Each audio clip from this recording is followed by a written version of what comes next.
Hello everybody and welcome to another episode of Gear Talk. And this time I'm going to talk to you about the Contax RTS. Before we begin, as usual, if you want to support the channel, please put a like, subscribe and share with your friends. If you want to go a step further, check out my books, Lasting Photographs, a novel with very good reviews, Photography, Dev Manual, everything you need to know about photography, and Inject Fine Art Printing. This is a very nice book that will teach you everything you need to know to create fine art inkjet prints. This said, the Contax RTS. Beautiful camera, first of all. It was produced by Contax in 75, was introduced at Photokina in 74, went on the market in 75. Contax had quit to produce cameras, Zeiss, or better, Zeiss quit to produce cameras in the 70s, in the 1970, I think, 71.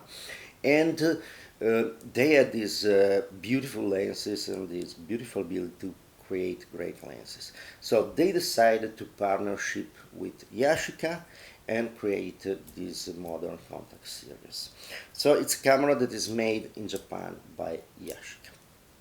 This model, the RTS, was the idea to create a professional camera, and they managed to do it. It's a very beautiful camera.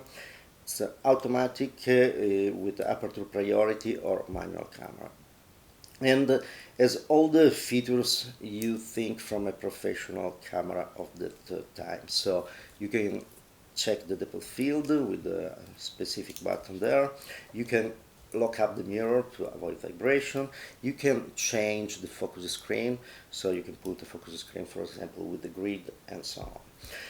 There's the option to add a motor drive that arrives at 5 frames a second. That is really a lot for film. And it's kind of a solid camera all the way. What is special about this camera compared to other cameras of the time is, first of all, the shutter is an horizontal curtain shutter that is standard but is electronically controlled. So it's very, very precise. And the other thing that is really special about this camera is that the shutter release button is electromagnetic. So it's not the usual mechanical button that you have to just push a little bit hard and you risk to introduce movement in the camera when you push it. It's really sensitive and it's really very easy to take the pictures. So this is the thing. The other thing that is kind of different in this camera, if you're used to a normal camera, usually the idea was to push the shutter release button halfway to activate the exposure meter. In this case, it's so sensitive, the button, that was difficult to introduce something like that. It's a two-step button. So they decided to put this button in front to activate the LED and the exposure meter. So you push the button and you see the LED turning on. In the RTS 2 and so on, they modify a little, so you don't have to keep push the button to see the LED. There's a time that there's probably they stay on for 15 seconds or something like that. In this one, you have to keep the button pushed to see the LEDs on. The viewfinder is beautiful, pretty clean. It's not that great for the coverage because it's only 92%, but it's clean, and you can see the aperture on the top, you can see the shutter speed on the right. There's a green tab mechanical that shows you the shutter speed that is selected by the camera, and there are LED that tells you the exposure read by the exposure meter. So it's very, very easy to use. There's a compensation of the exposure, +2 and -2 EV, and that is something that comes out, a very evident little thing comes out in the viewfinder, so you don't risk to have the exposure compensation activated and not notice it. Something that happens to me with the digital camera every time, and I hate it. As I said, the shutter speed are fantastic, 4 seconds to 1,000th of a second, and that can go automatically or manual, and with a lot of precision thanks to the electronic control shutter. What I don't like much about this camera few things. First of all, it's heavy. Camera lenses are heavy. So if you're used to something lighter as the Pentax, as I'm used to, these are a little bit heavy. And this shutter is fantastic, but it only works with a battery. So without the battery, there's the option to use a fifth of a second or a sixtieth of a second. That is the synchro speed, but you can only do it with the synchro cable from the back of the camera. So that's something that I prefer, cameras that I can still use when I have no batteries. But the battery is a 62-volt battery, LR44 I think, very easy to find, so that's not a big deal. This said, this camera here, you can see it, I changed the leather on this side. I still have to cut out this, but I'm waiting for a better laser to cut the leather. And the leather is another problem of Contax. All the Contax from this age, they had this beautiful leather. Was very thin and was very soft at the touch because it was mounted over kind of a soft foam. And that is beautiful, but that is usually destroyed. So most of the time you buy these cameras and you can find great deals because you can find cameras that have the original leather that is destroyed, and it's very easy to buy online. There's a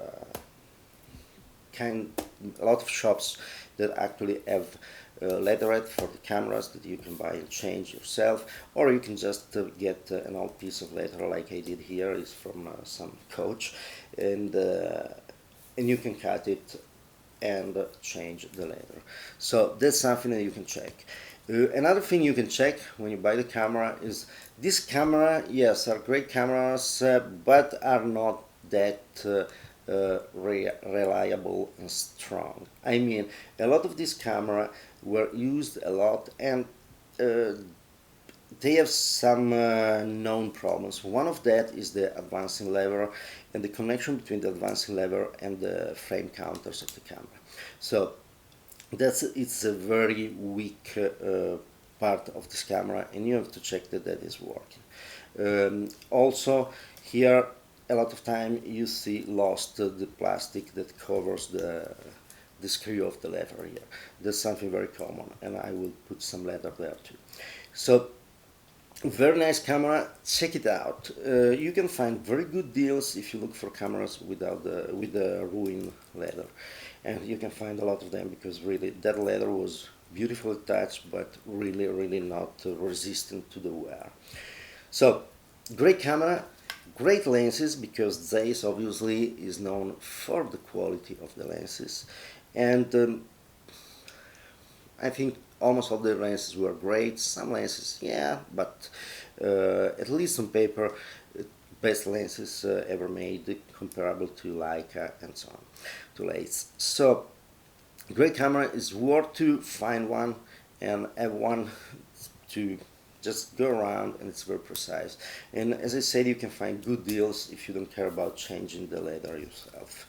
Something that is different from other cameras is this button, as I said, and you have to get used to have to push this button to activate the LED and to see and to keep the LED on while you regulate the camera. So that's something that you must get used to, but it's absolutely nice and easy to do. All the rest, there's really nothing more to say about this camera. It's just great. In general, it's just a great camera. You can find it quite cheap online, especially if you don't care about some wearing of the surface and this kind of things.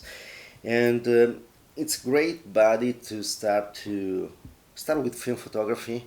It's absolutely a great camera. So nothing more to say about this. I have a roll of film inside, and I will show you the images that I take with this camera when I develop the roll. I'm at the half of the roll. I did half this morning. I want to do the other half with the 28mm just to have a comparison. And I will show you the pictures in the next video. So stay tuned, subscribe. You will not lose the video coming out. This said, great camera, get one. Thank you very much for watching, and see you next time. Bye.